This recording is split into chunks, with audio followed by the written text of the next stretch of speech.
No one cares if you don't show results. Hi, I'm customer onboarding expert Donna Weber. It's really important right now that you demonstrate the impact that you and your team have on your company.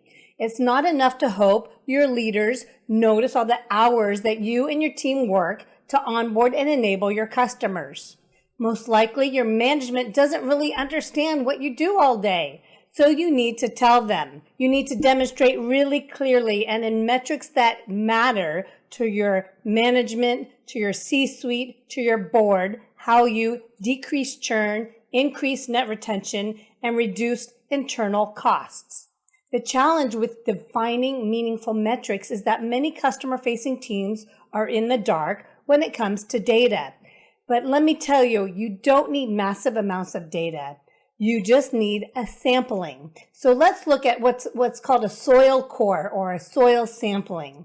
A soil core is a vertical view of everything below the ground contained in a long, clear tube. So when you're taking that tube into the ground, you get soil that's removed from a hole in the ground, and it shows you like a segment of what's going on in the soil. You don't have to sample all the soil to get a feel, to get a sense of what's going on. Now, how does this relate to customer success? Similar to a soil core, I want you to take an audit to drill in to a segment of your customers to find out what's going on with them, what's working, what's not working. It's all about looking at maybe 5 to 10 customers who have gone through your new onboarding program versus 5 to 10 customers who haven't, and see what you can learn.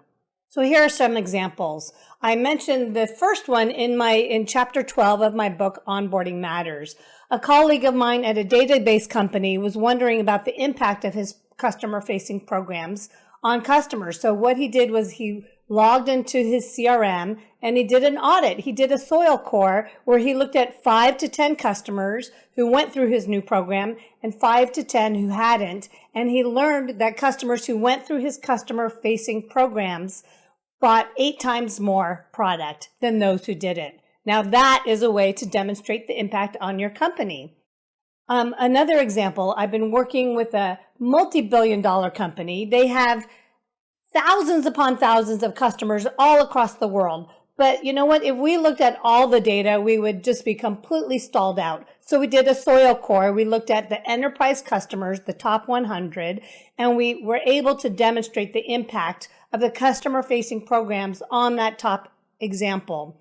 Now, it doesn't mean that that's the end of the data. That's just the beginning of the conversation. And oftentimes, once you get this audit, once you get some sampling, once you get some data, then the real questions begin.